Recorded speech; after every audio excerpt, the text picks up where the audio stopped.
الحمدللہ وکفا وسلام علی عبادہ الذین اصطفی اما بعد۔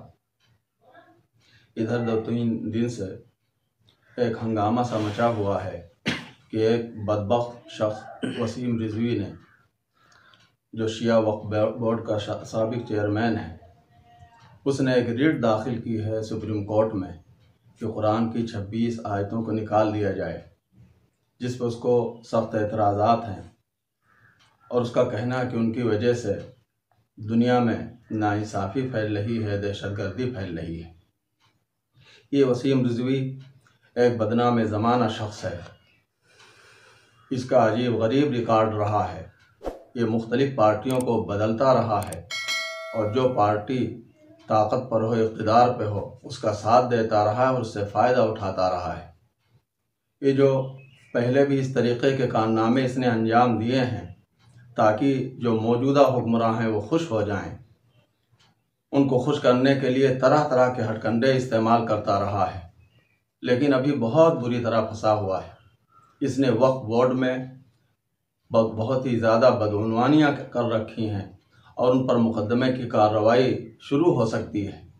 لگتا ایسا ہے کہ اس سے کہا گیا کہ اگر تم اس طریقے کے کام کر دو، فلاں فلاں کام انجام دے دو، مسلمانوں کو ذہنی طور سے ٹارچر کر دو، اور شیعہ سنی اختلافات کو ہوا دے دو، تو ہو سکتا ہے کہ اس میں کچھ نرمی برت دی جائے۔ اسی بنیاد پر غالباً اس نے کام انجام دیا ہے، اور جن آیتوں کو اس نے نشانہ بنانے کی کوشش کی ہے، یہ کوئی نئی بات نہیں ہے کہ اس نے شروعات کی ہو۔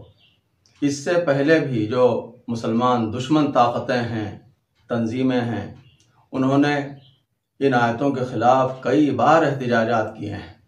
اس سے پہلے ایک مرتبہ کلکتہ ہائی کورٹ میں بھی یہ مقدمہ داخل کیا گیا تھا، اور کورٹ نے جیسا کہ ہونا چاہیے تھا اس کو خارج کر دیا تھا، اس کو ردی کی ٹوکری میں ڈال دیا تھا، اور سخت الفاظ میں مذمت کی تھی اس کی پٹیشن داخل کرنے والوں کو۔ قرآن مجید کے بارے میں تمام کے تمام مسلمانوں کا عقیدہ ہے، کسی بھی مسلم فرقے کا اس میں ذرہ برابر بھی کوئی اختلاف نہیں ہے کہ اس میں کسی آیت کا مسئلہ تو کیا، کسی سورے کا مسئلہ تو کیا، اس کے زبر زیر پیش میں بھی کوئی اختلاف نہیں ہے۔ رد و بدل کسی آیت میں تو کیا جائے، اس کے پیش میں نہیں کیا جا سکتا، زبر اور زیر میں نہیں کیا جا سکتا۔ خود قرآن مجید نے کہا ہوا ہے صاف طور سے، لا یأتیہ الباطل من بین یدیہ ولا من خلفہ تنزیل من حکیم حمید۔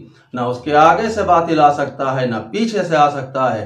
یہ اللہ تبارک تعالیٰ کا نازل کردہ ہوا قرآن مجید ہے، اور خود قرآن نے کہا ہے اِنَّا نَحْنُ نَزَّلْنَا الذِّكْرَ وَإِنَّا لَهُ لَحَافِظُونَ۔ ہمیں نے قرآن مجید کو نازل کیا ہے، اور ہم ہی اس کی حفاظت کرنے والے ہیں۔ جس کا حفاظت کرنے والا اللہ تبارک تعالیٰ ہے، اس میں کوئی کیسے تبدیلی کر سکتا ہے؟ یہ ناممکن ہے۔ فانوس بن کے جس کی حفاظت ہوا کرے، وہ شمع کیا بجھے جسے روشن خدا کرے۔ تو یہ سب جو باتیں کر رہے ہیں، یہ صرف اپنے کو کامیابیاں دلانے کے لیے، دنیاوی معمولی فائدہ اٹھانے کے لیے سب کر رہے ہیں، اور مسلمانوں کو ذہنی طور سے پریشان کرنے کے لیے کر رہے ہیں۔ اس نے وسیم رضوی نے ایک بات یہ بھی چھیڑی کہ اس میں جو تبدیلیاں کی گئی یہ خلفاء نے کر دی ہیں۔ اس کو شرم آنی چاہیے اگر تاریخ اس نے پڑھی ہوتی۔ حضرت عمر، حضرت ابو بکر، حضرت عثمان رضی اللہ عنہم اجمعین، اگر ان کی سیرت کا مطالعہ کیا ہوتا تو اس کے سمجھ میں آ جاتا کہ یہ ممکن بھی کیسے ہے۔ وہ حضرت عمر جو ایک مرتبہ منبر پر کھڑے ہوتے ہیں اور کہتے ہیں کہ لوگوں سنو اور اطاعت کرو، اسمعوا واطیعوا، یہ کہتے ہیں، اور اس میں ایک شخص کھڑا ہوتا ہے اور کہتا ہے نہ سنیں گے نہ اطاعت کریں گے جب تک ہم کو یہ معلوم نہ ہو جائے کہ یہ آپ نے کرتا کیسے سلا لیا جو اتنا لمبا ہے، جبکہ سب کو ایک ایک چادر دی گئی تھی، آپ کو بھی ایک چادر ملی تھی، اس سے کرتا تو تیار نہیں ہو سکتا تھا۔ ہم آپ کی جب تک وضاحت نہ سن لیں آپ کی بات سن نہیں سکتے ہیں۔ اس پہ حضرت عمر رضی اللہ عنہ نے اپنے صاحبزادے حضرت عبداللہ کو اشارہ کیا، وہ کھڑے ہوئے اور انہوں نے کہا کہ ابا جان کو میں نے اپنی بھی چادر دے دی تھی، دونوں چادروں سے ملا کر ابا جان نے اپنا کرتا سلایا ہے۔ تب اس نے کہا کہ ٹھیک ہے، اب کہیے، ہم آپ کی بات اب سنیں گے۔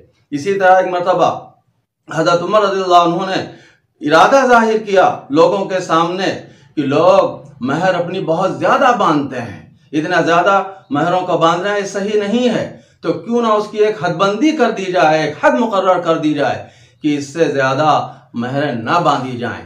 اس پہ ایک خاتون بولی ہے کنارے سے کہیں سے کہ اے عمر، یہ کیسی بات کر رہے ہو؟ قرآن مجید میں آیا ہوا ہے کہ مہر کتنی بھی باندھی جا سکتی ہے، اس کی مقدار زیادہ سے زیادہ کی جا سکتی ہے۔ وَآتَيْتُمْ إِحْدَاهُنَّ قِنْطَارًا فَلَا تَأْخُذُوا مِنْهُ شَيْئًا، اگر قنطار دے رکھا ہو، مال کثیر دے رکھا ہو، تو وہاں تو حد بندی نہیں کی گئی۔ آپ حد بندی کس بنیاد پر کر رہے ہیں؟ حضرت عمر نے اپنے اس ارادے کو فوراً واپس لے لیا، اور یہ بات بھی تاریخ نے بیان کی ہے کہ حضرت عمر نے فرمایا کہ عمر سے زیادہ تو ایک مسلمان معمولی عورت بھی فقہ کی سمجھ رکھتی ہے۔ تو جو اس طریقے کے باتیں کرنے والے ہمارے خلفاء تھے، جو معمولی سے معمولی بات کرے تو اس پہ لوگ ان کو ٹوک دیا کرتے تھے، وہ اتنی بڑی بات کرتے کہ قرآن مجید جیسی کتاب میں جس کے اللہ نے حفاظت کر رکھی، جس کے کئی ہزاروں ہزار جس کے حفاظ موجود تھے، اس میں تبدیلی کر دیں، ان کی جرات ہو سکتی تھی۔ اس میں کہا جاتا ہے کہ ترتیب ان کے زمانے میں ہوئی۔ ارے بھائی، ترتیب تو ہوئی، لیکن اس کے لکھانے کا اہتمام تو پورے طریقے سے حضرت صلی اللہ علیہ وسلم نے کیا تھا۔ جب بھی وحی نازل ہوتی تھی، کاتبین وحی موجود تھے، مقرر تھے، وہ اس کو لکھ لیا کرتے تھے۔ حفاظ الگ سے موجود تھے، مجال نہیں تھی کہ کہیں پر ایک نقطے کا فرق آ جائے۔ تو بہرحال یہ تو اللہ تبارک تعالیٰ کی کتاب ہے، یہ اس میں 26 آیتیں تو کیا ایک نقطے کو انشاءاللہ بدلوا نہیں سکتے ہیں، لیکن ہاں مسلمانوں کو انہوں نے تکلیف ضرور دے دی۔ جہاں تک ان آیات کا تعلق ہے کہ کس بنیاد پہ اس میں تبدیلی کی بات کر رہے ہیں، تو جیسا کہ ہم نے عرض کیا پہلے بھی، بہت سی مسلم دشمن طاقتیں اس طرح کی آیات کو پیش کرتی رہتی ہیں۔ خاص طور سے 2-3 اس میں موضوعات ہیں جن میں ان کی بات ہوتی ہے۔ ایک بات جو سب سے زیادہ اہمیت والی کہ قرآن مجید نے کئی جگہ پر یہ حکم دیا ہے کہ تمام کے تمام مشرکین کو قتل کر دیا جائے۔ وہ اس کو اس پہ محمول کرتے ہیں کہ کوئی بھی مسلمان اٹھے اور کسی بھی کافر کو، کسی بھی مشرک کو پا جائے تو اس کو قتل کر سکتا ہے، اس کا حکم قرآن مجید میں دیا گیا ہے۔ وَنَعُوذُ بِاللَّهِ مِنْ ذَلِكَ، قرآن میں اس طریقے کی آیتیں موجود ضرور ہیں جن میں کہا جاتا ہے کہ مشرکین کو قتل کرو، لیکن ان کو سیاق سباق سے ہٹا کے غلط جگہ پر پیش کیا جا رہا ہے۔ مثلا سورہ برات کی آیت عام طور سے پیش کی جاتی ہے فَإِذَا انْسَلَخَ الْأَشْهُرُ الْحُرُمُ فَاقْتُلُوا الْمُشْرِكِينَ حَيْثُ وَجَدتُّمُوهُمْ وَخُذُوهُمْ وَاحْصُرُوهُمْ وَاقْعُدُوا لَهُمْ كُلَّ مَرْصَدٍ، کہ جب اشہر حرم، یہ جو حرمت والے مہینے ہیں، جب ختم ہو جائیں تو مشرکین کو قتل کرو، ان کو قید کرو اور ان کے لیے گھات میں بیٹھو۔ لیکن اس طریقے کی جتنی آیات ہیں اچھی طریقے سے اس کو سمجھ لینا چاہیے۔ بہت سے ہمارے وہ ہندو بھائی جو اس طریقے کی دشمنی مسلمان سے نہیں رکھتے، کبھی کبھی ان کو بھی غلط فہمی پیدا ہونا شروع ہو جاتی، بلکہ بعض مسلمان بھی کبھی کبھی سوچنے لگتے ہیں کہ اس طریقے کا حکم کیوں دیا گیا۔ تو یہ بات اچھی طریقے سے سمجھ لیجئے کہ ان آیتوں کو سیاق سباق سے نکال کر پیش کیا جاتا ہے، اس لیے اس طرح کے خیالات آتے ہیں۔ ارے بھائی، یہ جو احکام دیے گئے ہیں یہ موقع جنگ پر ہیں، جنگ جن سے جاری ہو ان کے لیے ہیں، یہ سب مشرکین کے لیے نہیں ہے، سب کافروں کے لیے نہیں ہے کہ جس کو پائیں قتل کرنا شروع کر دیں۔ یہاں فرمایا جا رہا ہے کہ جن سے جنگ چل رہی ہے ان میں ذرہ برابر ان کے ساتھ نرمی برتنے کی ضرورت نہیں ہے۔ سب دشمن بنے ہوئے تھے، مکے سے ان کو نکال لیا تھا، مدینہ جانے مجبور کر دیا تھا۔ جب تک مکے میں تھے ان کو ستایا گیا تھا، انگاروں پر ڈالا گیا تھا، پتھروں میں گھسیٹا گیا تھا، اور جب وہ چلے گئے مدینہ منورہ تو وہاں بھی بار بار حملے کیے جا رہے تھے۔ تو ان کے بارے میں کہا جا رہا ہے ان سے اعلان جنگ ہو چکا تھا کہ ان کو جہاں پاؤ قتل کر دو۔ خود اشارے موجود ہیں آیات میں کہ جو آس پاس ہیں ان کے لیے بات ہے، وَقَاتِلُوا الَّذِينَ يَلُونَكُم مِّنَ الْكُفَّارِ، جو تمہارے آس پاس ہیں ان کو قتل کرو۔ ورنہ 2-3 باتیں اس میں خیال کرنی چاہیے سب کے لیے۔ اگر یہ ہوتا تو ذرا سوچئے کہ یہ جو 2-3 باتیں میں عرض کر رہا ہوں کیسے ہوتی۔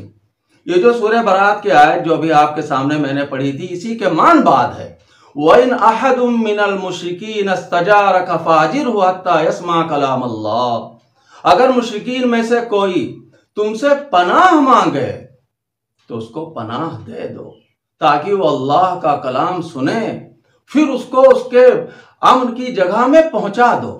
اگر سب کو قتل کرنے کا حکم ہوتا تو آگے بات کیوں کہی گئی ہوتی؟ اسی طرح قرآن مجید میں موجود ہے کہ اگر دارالاسلام میں مسلمانوں کے ملک میں کوئی مشرک رہتا ہے اور اس کو کوئی بھی قتل کر دیتا ہے، کوئی مسلمان اس کو قتل کر دیتا ہے، تو ایسی صورت میں کیا ہوگا؟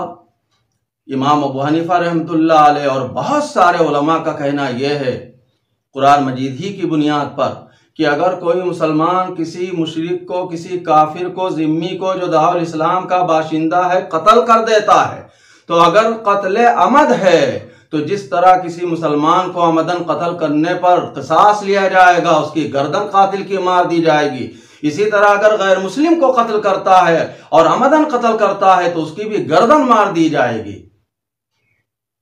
کیوں؟ اس لیے کہ قرآن مجید میں ہے وَكَتَبْنَا عَلَيْهِمْ فِيهَا أَنَّ النَّفْسَ بِالنَّفْسِ، ہم نے اس میں واجب قرار دیا ہے کہ نفس کے بدلے میں، جان کے بدلے میں جان، یہاں مطلق رکھا گیا، مسلمان جان کے بدلے کی بات نہیں کہی گئی۔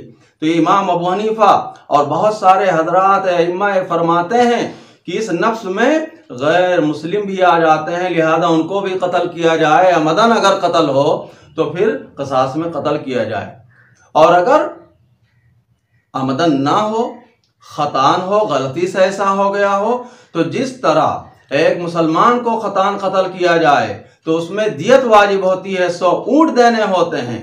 اسی طرح کہا گیا وَإِن كَانَ مِن قَوْمٍ بَيْنَكُمْ وَبَيْنَهُمْ مِيثَاقٌ فَدِيَةٌ مُسَلَّمَةٌ إِلَىٰ أَهْلِهِ، اگر مقتول ایسی قوم کا ہو جس کے درمیان اور تمہارے درمیان عہد و پیمان ہے، مثلاً وہ دارالاسلام کا باشندہ ہے، فدیۃ مسلمۃ الی اہلہ، اس کے گھر والوں کو دیت دی جائے گی، یہ فرمایا گیا۔ یہ اگر عمدن قتل ہو تو قصاص ہوگا، غیر مسلم ہی کیوں نہ ہو، اگر خطان قتل ہو تو دیت ہوگی۔ یہ اگر سب کو قتل کرنے کا، تمام مشرکین کو قتل کرنے کا حکم تھا تو ان احکام کا کیا کیا جائے گا؟ ان احکام کے بارے میں کیا بات کہی جائے گی؟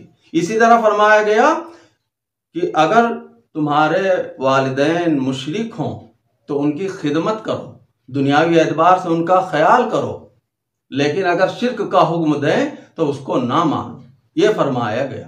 وَإِن جَاهَدَاكَ عَلَىٰ أَن تُشْرِكَ بِهِ مَا لَيْسَ لَكَ بِهِ عِلْمٌ فَلَا تُطِعْهُمَا وَصَاحِبْهُمَا فِي الدُّنْيَا مَعْرُوفًا، والدین کی خدمت کرنے کہا گیا اور فرمایا گیا کہ اگر وہ شرک پر آمادہ کریں تو ان کی بات نہ مانو، لیکن دنیا کی چیزوں میں، دنیاوی معاملات میں ان کے ساتھ حسن سلوک کرو۔ اسی طرح بار بار کہا گیا کہ اگر پڑوسی کوئی تمہارا ہے تو چاہے وہ مسلمان ہو چاہے غیر مسلم ہو، اس کے ساتھ حسن سلوک کرو۔ یہ سب احکام کیوں بتائے گئے؟ کتابیں بھری ہوئی ہیں، حدیث کی کتابیں، فقہ کی کتابیں، کہ جو غیر مسلم ہمارے پڑوس میں ہوں ان کے ساتھ ہمیں کیا سلوک کرنا ہے، ان کے پورے احکام بتائے گئے کہ ان سے کیا لینا ہے، کس طریقے سے ٹیکس لینا ہے، کس طریقے سے ان سے معاملہ کرنا ہے۔ اگر یہ حکم تھا سب کو قتل کرنے کا تو پھر ان سب احکام کی کیا ضرورت تھی جو غیر مسلم باشندوں کے بارے میں بتایا جا رہا ہے کہ اگر اہل کتاب ہیں تو ان کے ساتھ کھانا کھا سکتے ہو، ان کی عورتوں سے نکاح کر سکتے ہو، اور اگر وہ اہل کتاب میں سے نہیں ہیں تو فرمایا گیا سنوا بہم سنت اہل الکتاب، ان کے ساتھ اہل کتاب والا معاملہ کرو، غیر ناکح نسائہم، لیکن ان کی عورتوں سے نکاح نہ کرو اور ان کے ذبیحوں کو نہ کھاؤ۔ یہ سب احکام کیوں بیان کیے جا رہے ہیں؟ یہ تو ایک مثال ہے، سینکڑوں احکام اس طریقے سے ہیں جو بتائے گئے ہیں غیر مسلموں کے سلسلے میں۔ یہ سب احکام کیوں ہیں جبکہ سب کو مار دینے ہی کا حکم ہے؟ اسی طرح اسی میں خیال آتا ہے جہاد کا، کہ جہاد کے حکم ہیں، تو جہاد کے بارے میں بڑی غلط فہمی میں لوگ مبتلا ہیں۔ جہاد کے مطلب سمجھ لیتے ہیں کہ کوئی بھی اٹھے اور اچانک نعرے تکبیر لگا کے کہیں بھی حملہ کر دے، اس کو جہاد کہا جاتا ہے۔ سمجھ لیجئے، جہاد کے لفظی معنی ہیں بھرپور کوشش کرنے، بھرپور محنت کرنے کے، جس میں یہ بھی آ سکتا ہے کہ آدمی اپنے آپ کو برائیوں سے روکے، بھلائیوں پر آمادہ کرے۔ حدیث شریف میں اس کو بھی جہاد کہا گیا، اپنے نفس سے جہاد کرنے کا حکم دیا گیا۔ ایک صحابی آتے ہیں اور کہتے ہیں کہ جہاد میں جانا چاہتا ہوں۔ حضرت صلی اللہ علیہ وسلم نے پوچھا والدین زندہ ہیں؟ انہوں نے کہا کہ ہاں والدین زندہ ہیں۔ آپ نے فرمایا کہ بس ان دونوں کے سلسلے میں جہاد کرو، ان کے پاس تم جہاد کرو، ان کی خدمت کرو، تمہارے لیے یہی جہاد ہے۔ یہ جہاد کی آخری شکل قتال بھی ہوتی ہے۔ اگر مشرکین کافرین حملہ کر دیتے ہیں دارالاسلام پر تو ظاہر ہے ان کا مقابلہ کیا جائے گا، دفاع کیا جائے گا، اور اگر کسی سے خطرہ ہو تو کبھی کبھی اقدامی معاملہ بھی کیا جا سکتا ہے۔ تو یہ ایسی چیز ہے، اس کو تو پوری دنیا مانتی ہے۔ ہر ملک فوج رکھتا ہے، ہر ملک ہتھیار رکھتا ہے۔ کیوں رکھتا ہے؟ اسی لیے کہ کوئی حملہ کر دے تو اس کا دفاع کیا جائے، اور اگر کسی سے خطرہ ہو کہ حملہ کر سکتا ہے، تیاری کر رہا ہے، تو اقدام کی بھی اجازت ہو سکتی ہے۔ تو اگر جہاد کی اجازت دی گئی تو اس میں کیا برائی ہے، لیکن اس میں شرط لگا دی گئی کہ امام کے ساتھ جہاد ہو سکتا ہے، یعنی خلیفہ کے ساتھ جہاد ہو سکتا ہے، سلطان کے ساتھ جہاد ہو سکتا ہے۔ یہ نہیں کہ کوئی بھی اٹھے اور جہاد کرنا شروع کر دے، اس کی اجازت نہیں۔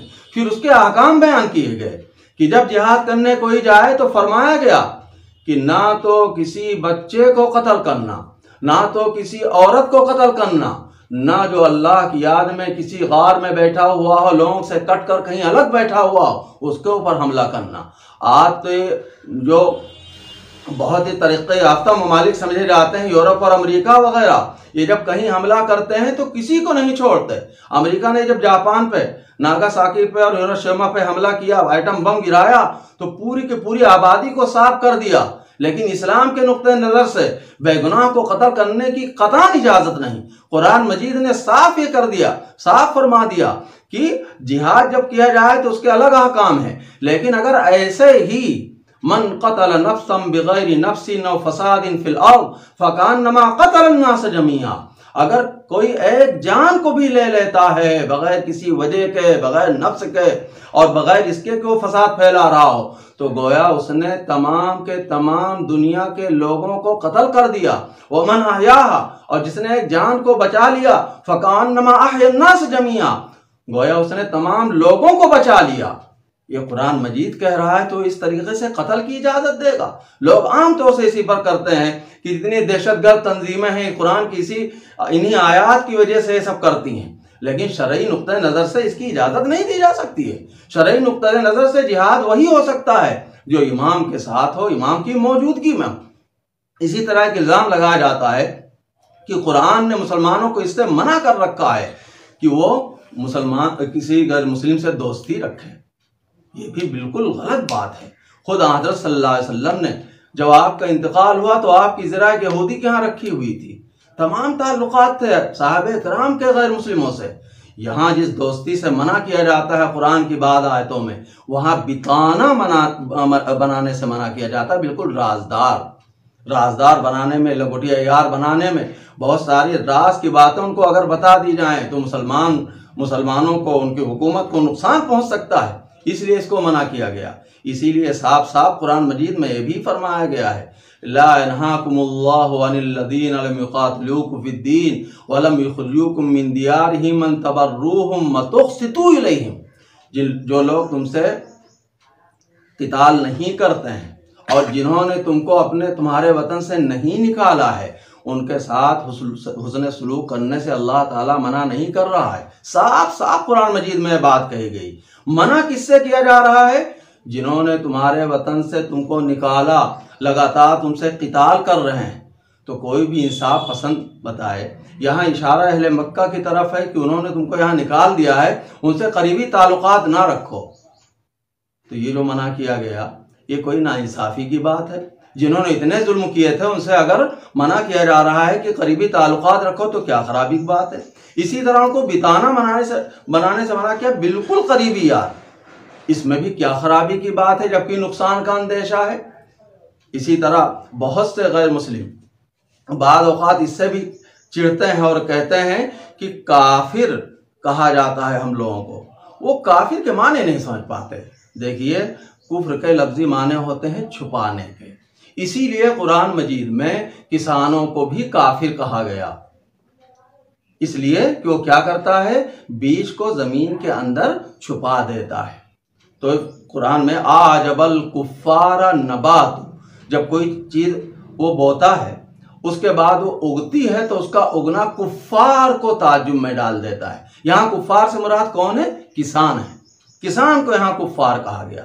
اسی طریقے سے جب آدمی سے کوئی گناہ ہو جائے مثلا کوئی روزہ توڑ دے تو کفارہ اس کو ادا کرنا ہوتا ہے، قسم توڑ دے تو کفارہ ادا کرنا ہوتا ہے، اسی لفظ سے وہ بھی بنا ہوا ہے۔ کفارہ کا مطلب کیا ہے کہ وہ جو گناہ ہوا تھا، جرم ہوا تھا، اس کو چھپانے والی چیز۔ تو اسی طرح کافر کے معنی کیا ہیں؟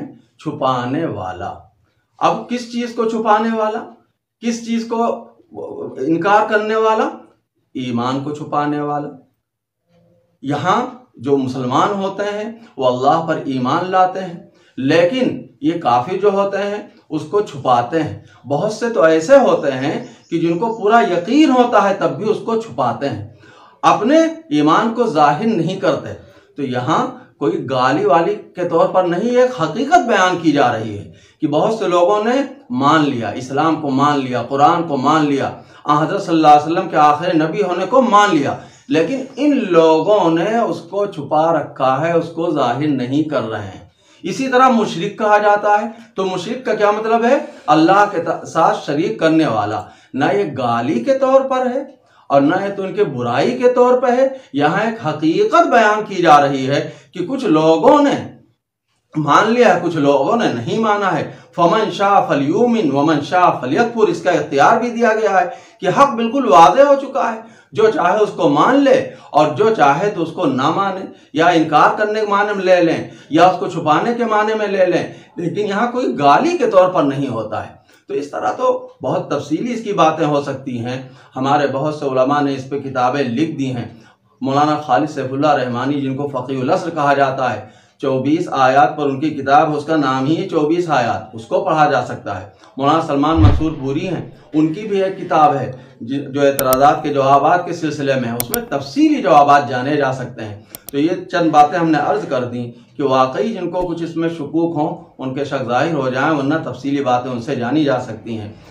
ہم مسلمانوں سے اپیل کرتے ہیں کہ اس موقع سے فائدہ اٹھائیں اور اس کو بار بار ملعون کہنے کے بجائے، اس کو گالی دینے کے بجائے، اگر دیکھیں کہ غیر مسلموں میں کچھ شکوک شبہات ہو رہے ہیں تو اپنی معلومات کے اعتبار سے ان شکوک شبہات کو دور کرنے کی کوشش کریں، اس کی معلومات حاصل کریں، دوسروں تک پہنچائیں۔ یہ بہترین موقع ہے اسلام کے بارے میں لوگوں کے خیالات پیدا ہو رہے ہیں، شکوک پیدا ہو رہے ہیں، بہترین موقع ہے کہ اس موقع سے فائدہ اٹھا کر صحیح بات ان تک پہنچا دی جائے۔ وآخر دعوانا الحمدللہ رب العالمین۔